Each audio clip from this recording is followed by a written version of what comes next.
2025 का 1⁻∞ फॉर्म के ऊपर बेस्ड क्वेश्चन, बहुत ही सिंपल क्वेश्चन आया था। अगर मैं x अप्रोचेस टू 0 पुट करता हूं तो 10x/x1 हो जाता है, और ऊपर 1/0 मतलब इन्फिनिटी बन गया, तो ये 1⁻∞ फॉर्म के क्वेश्चन आ गए। और इस टाइप के क्वेश्चंस को आपको अच्छी तरह से पता है कि अगर limit f of x approaches to कुछ भी आए, अगर f of x approaches to कुछ भी आए, f ऑफ x नहीं, x अप्रोचेस टू कुछ भी आए,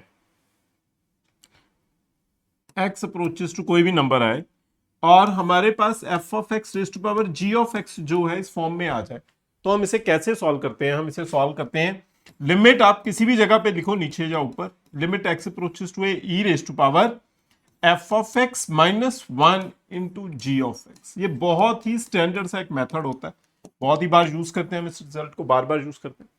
तो e raise to power f of x minus 1 into g of x इस फॉर्म के ऊपर बार बार क्वेश्चन देखने के लिए मिलते हैं।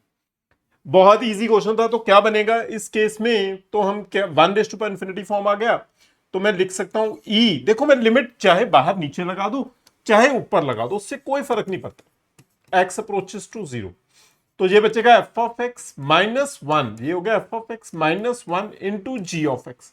जी ऑफ x कितना पता है? 1/x के, जी ऑफ x 1/x के हो गया, क्लियर है? इजिकल टू क्या पता है? p, equal to p given है।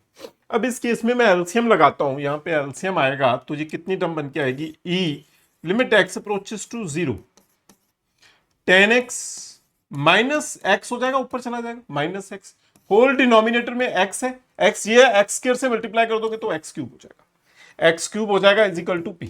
अब ध्यान से देखो, अगर मैं इसमें x वैल्यू 0 पुट करोगे तो 10 0 0 0 0 0/0 फॉर्म आ गया, 0/0 फॉर्म आ गया, तो सबसे इजी मेथड क्या होता है? L hospital rule. L hospital rule लगा दो, मतलब न्यूमिनेटर में अलग डिफरेंशिएशन, डिनोमिनेटर की अलग डिफरेंशिएशन। एल हॉस्पिटल रूल लगाएंगे तो क्या बनेगा? न्यूमिनेटर की अलग डिफरेंशिएशन 10x की सीकेंड स्क्वायर x, और माइनस 1 नीचे क्या हो जाएगा? 3x स्क्वायर, इजिकल टू क्या बन के आ गई? Term p। ये तो बहुत इजी हो गया क्वेश्चन। सीकेंड स्क्वायर माइनस 1 कितना बनता है? सीकेंड स्क्वायर माइनस 1 हो जाएगा 10 स्क्वायर x, मतलब ये बन के आई term e limit x approaches to 0, 10 square x upon 3/3x square equal to p पता है। और ये नंबर तो आपको पता है कि 10x/x अगर लिमिट x 0 को अप्रोच करेगा तो कितना होता है? 1।